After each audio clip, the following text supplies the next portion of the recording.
මධ්‍යම කඳුකරේ බටහිර බෑවුම් ප්‍රදේශවලට මේ දිනවල ඇදහැරෙන කඩින් කඩ වර්ෂාවත් සමග හැටන් කලාප අධ්‍යාපන කාර්යාලය යටතේ පාලනය වන සියලුම පාසල් වලට ලක්ෂ 35 සිට නිවාස ඉදිකරවා ගැනීම සඳහා කැදැල්ල එන්ටර්ප්‍රයිසස් සීන පුබුදුවාලයි.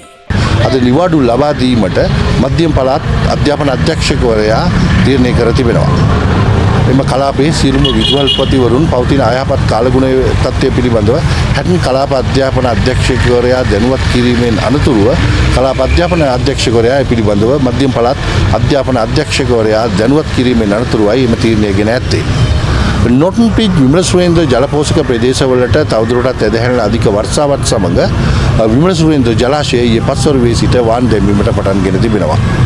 එම වාන් දැමීමත් සමග කැලිනිගඟේ ජල මට්ටම තරමක් ඉහළ ගොස් තිබෙනවා.